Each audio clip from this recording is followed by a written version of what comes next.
بسم اللہ الرحمن الرحیم ربی اشرح لی صدری ویسر لی امری واحلل عقدۃ من لسانی یفقہوا قولی۔ بسم اللہ الرحمن الرحیم۔ السلام علیکم ورحمۃ اللہ وبرکاتہ۔ امید کرتی ہوں آپ سب لوگ خیریت سے ہوں گے۔ اللہ تعالیٰ مجھے اور آپ کو اپنی خاص رحمتوں کے سائے میں رکھے۔ حضرت عبداللہ ابن مسعود سے روایت ہے، ان المرأۃ عورۃ، عورت چھپا کر رکھنے کی چیز ہے۔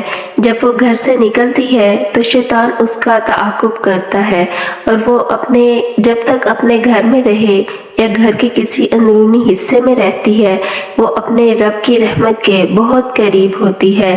مردوں کے لیے مسجد میں نماز کا حکم آیا، اور 28 گنا زیادہ افضل ہے مسجد میں نماز پڑھنا، اور عورت کے لیے گھر کی نماز مسجد سے زیادہ افضل ہے۔ گھر کے صحن کی مسجد سے افضل ہے، دالان کی صحن سے افضل ہے، اور کمرے کی نماز دالان سے افضل ہے، اور کمرے کی بھی کوئی اگر بند کوٹری ہے تو اس کی سب سے زیادہ افضل ہے۔ حدیث میں آیا ہے، حضرت عائشہ رضی اللہ تعالی عنہا قرآن پاک کی تلاوت کرتی ہوئی یہاں تک پہنچی، وَقَرْنَ فِي بُيُوتِكُنَّ کہ گھروں میں رہائش کرو۔ حضرت عائشہ رضی اللہ تعالی عنہا نے شہادت عثمان کے بعد لشکر کی قیادت کی، پھر ساری عمر افسوس ہوا۔ اور حضرت انس سے روایت ہے کہ عورتوں نے حضور صلی اللہ علیہ وآلہ وسلم سے کہا کہ ساری فضیلت تو مرد لے جاتے ہیں، وہ جہاد کرتے ہیں، خدا کی راہ میں بڑے بڑے کام کرتے ہیں، تو ہم کیا کریں کہ ہمیں بھی جہاد جتنا ثواب ہو؟ تو حضور صلی اللہ علیہ وآلہ وسلم نے فرمایا، تم میں سے جو عورت اپنے گھر بیٹھی رہے گی وہ جہاد کر رہی ہے، وہ مجاہدین میں سے ہے۔ یہ ایک ہوا کا رخ ہے جو بتا رہا ہے، ایک نظام ہے جو سکھایا جا رہا ہے۔ اب آئیے سورۃ نور کی طرف۔ اہل ایمان مت داخل ہو اپنے گھروں کے علاوہ کسی اور گھر میں، جب تک کہ تم ان کے ساتھ مانوس نہ ہو جاؤ، اذن نہ لے لو، ان پر سلام نہ کرو، یہی تمہارے لیے خیر ہے۔ اور جو ایسا نہیں کرتے ان کے لیے کیا کہا گیا ہے، اگر کوئی شخص تمہارے گھر بغیر اجازت کے داخل ہو جائے اور تم اس پر کنکریاں پھینکو اور اس کی آنکھ پھوٹ جائے کنکری سے، تو تم پر کوئی گناہ نہیں ہے، بغیر اذن کے آیا ہے۔ اے نبی صلی اللہ علیہ وآلہ وسلم، کہہ دیجئے اہل ایمان مردوں سے اپنی نگاہیں نیچی رکھیں اور اپنی شرمگاہوں کی حفاظت کریں، یہی ان کے لیے زیادہ پاکیزہ عمل ہے، اور جو وہ کر رہے ہیں اللہ اس سے واقف ہے۔ اور مومن عورتوں سے بھی کہہ دیجئے کہ وہ اپنی نگاہیں نیچی رکھیں، اپنی شرمگاہوں کی حفاظت کریں اور اپنی زینت کو ظاہر نہ کریں۔ کہہ دیجئے مومن عورتوں سے بھی، محرموں سے پردہ کیا ہے؟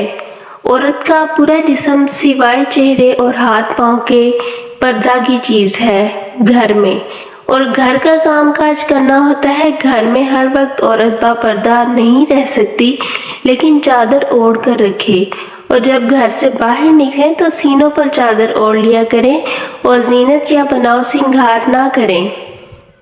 وہ رشتے جو محرم ہیں ان کے سامنے بھی وہ چادر اوڑھ کر رکھے، اور چلتے ہوئے اپنے پاؤں زور سے نہ مارے کہ اس کی زینت ظاہر ہو، یعنی اگر کوئی پازیب وغیرہ پہنی ہوئی ہے تو اگر کوئی عطر لگا کر باہر نکل جائے گھر سے تو ابو داؤد کی روایت ہے کہ لوگ اس کی خوشبو سونگیں یا اس کی خوشبو میں مبتلا ہو جائے، تو ایسی ہے کہ بہت سخت الفاظ استعمال کیے گئے ہیں۔ مردوں کی صف سب سے آگے ہے، مسجد میں نماز پڑھنے کے لیے بہترین ہے۔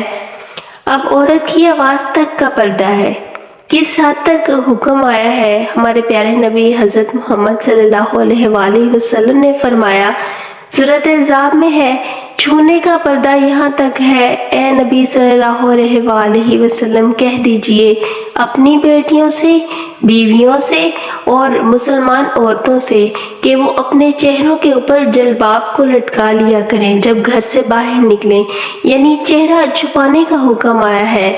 مختلف مفسرین نے فرمایا، اس آیت کی وضاحت کچھ اس طرح سے کی، اللہ نے حکم دیا کہ مسلمان عورتیں جب گھروں سے باہر نکلے اپنی چادروں کو اوپر سے ڈال کر اپنا منہ چھپا لیا کریں اور صرف ایک آنکھ کھلی رکھیں، بائیں آنکھ۔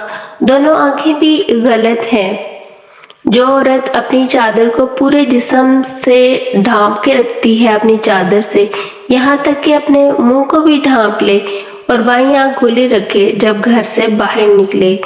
سورۃ احزاب میں گھر کے باہر کا پردہ بتایا ہے اور سورۃ نور میں گھر کے اندر کا پردہ بتایا ہے۔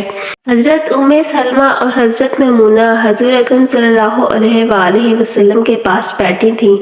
اتنے میں حضرت ابن ام مکتوم آ گئے۔ نبی صلی اللہ علیہ وآلہ وسلم نے ان دونوں سے فرمایا کہ پردہ کر لو، تو انہوں نے کہا اے حضور صلی اللہ علیہ وآلہ وسلم، یہ تو اندھے ہیں، ہم ان سے پردہ کیا کریں؟ ان کو تو نظر بھی نہیں آ رہا، یہ تو ہمیں دیکھ بھی نہیں سکتے۔ تو ہمارے پیارے نبی حضرت محمد صلی اللہ علیہ وآلہ وسلم نے فرمایا کیا تم دونوں بھی اندھی ہو؟ کیا تم نہیں دیکھ سکتی؟ تو حضرت ام سلمہ نے کہا کہ جب حجاب کا حکم آ گیا تھا تب حضور صلی اللہ علیہ وآلہ وسلم نے بہت سخت تاکید کی۔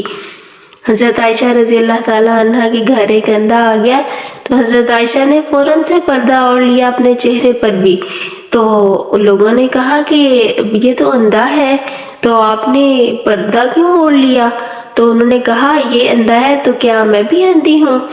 تو اس طرح سے بہت سخت حکم ہے عورت کے پردے کا بھی، اور ایک نیک عورت کی یہ نشانی ہے کہ وہ اپنے گھر میں رہتی ہے، گھر کی بند کوٹریوں میں رہتی ہے، اور جو عورت گھر میں رہے وہ اللہ کی رحمت کے بہت قریب ہوتی ہے۔ وَمَا عَلَيْنَا إِلَّا الْبَلَاغُ الْمُبِينُ۔